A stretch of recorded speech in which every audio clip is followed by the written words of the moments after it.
Number 5, Bloom and Gloom. Let's face it, I know that the Cutie Mark Crusaders really deserve to have their cutie marks. Anyways, this episode was trying to haunt Apple Bloom of getting her cutie mark in so many different ways. Let's face it, I didn't think it was probably that good at all of an episode. It was one of the weakest gifts of the bunch. And, so I didn't have any good heart to it. Well, just a little bit, but let's face it, it wasn't probably that good of an episode. Number 5, Thanks for the Memories. No, with this episode, you started to hear like this quote from like Bob Hope's case.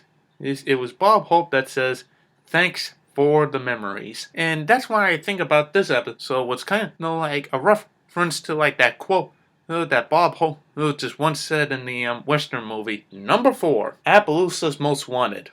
Again, coming back from like the Cutie Mark Crusaders getting their cutie mark again. But let's face it, this one is a little bit confusing saying to me because let's face it, this episode was a reference to a TV show called America's Most Wanted. For one thing is that we got this new criminal named Troubleshoes, and so far he didn't commit any crimes. It's just that every time he does something goofy, all he does is just trips or does something silly. And his cutie mark was an upside down horseshoe. So what? It doesn't matter if you have good luck or bad luck. It's just that you're absolutely funny and you should have been in a rodeo, you clown outfit.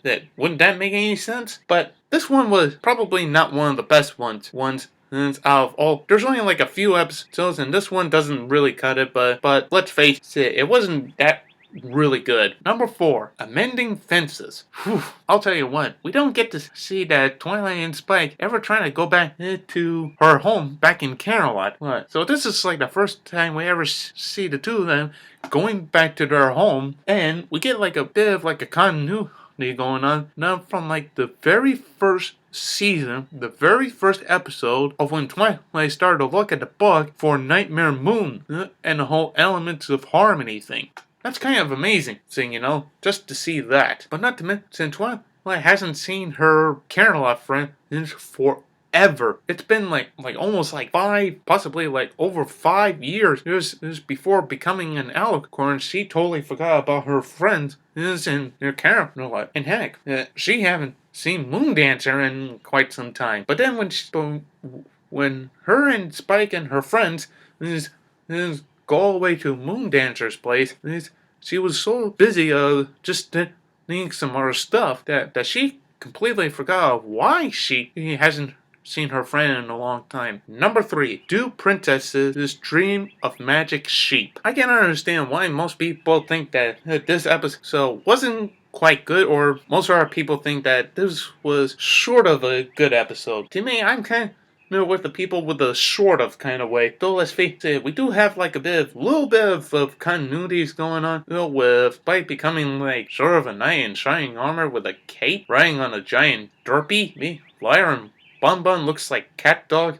The show that I really hate on Nickelodeon so much. But but then you also got one of the main 6 to be like Flutterbat and members of the Power Ponies. And then you got like Big Mac to become a princess. Oh, my head started to hurt so bad. Number 3, Make new friends, but keep Discord. Holy mackerel, Andy. I enjoy Discord more than the other guy is right now, but this episode was so funny. I cannot tell you where to begin with this episode. I mean, there was like so many references that I can't even point out. It's just insane.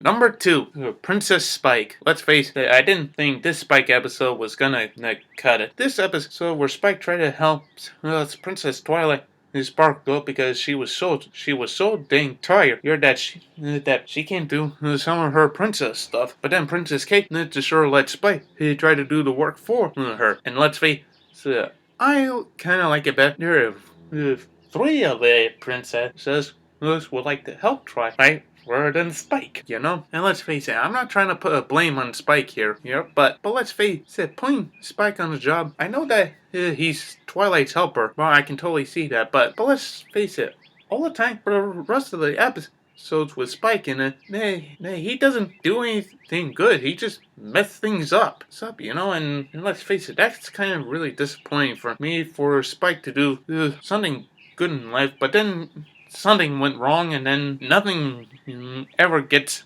it's better. It just gets worse. Number 2, the main attraction. Wow, I'll tell you what. Besides his thanks for the memories and the mending fences, this episode has really hit a high note on this one.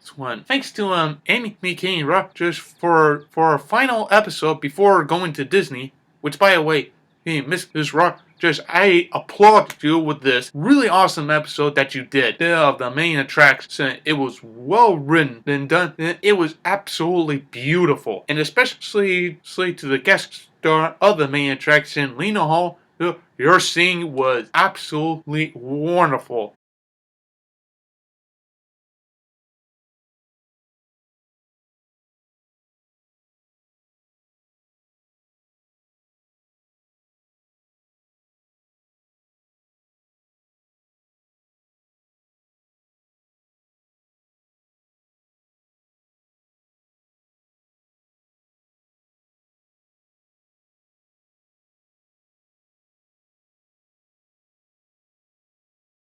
Number 1, Hooffield and McColt.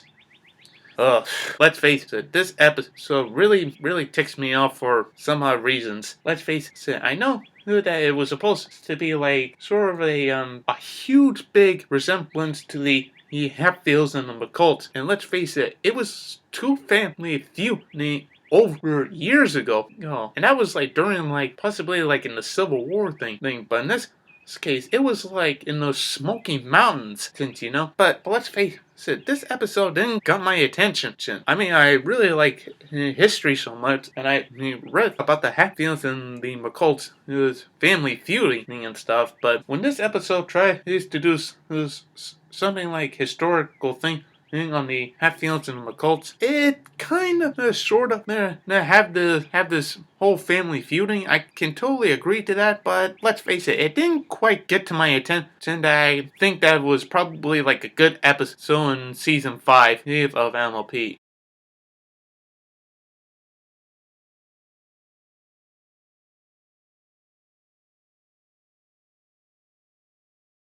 Crusaders of the Lost Mark. Wow. And I'll tell you what, this is like the 5th anniversary that the show got started way back on October 10th, 2010. October, never mind. But anyways, wow. Amy Kane Rogers, you did a fantastic job with this Cutie Mark Crusaders episode. I was completely surprised to see that the CMC finally gain their cutie marks. Well, I hope that you enjoy the top 5 good and bad MLP Season 5 episodes. And don't forget to subscribe to my channel, liking the video, and support me on my Patreon. As always, I'm Dan Temons saying follow your dreams. Have a wonderful day, everybody.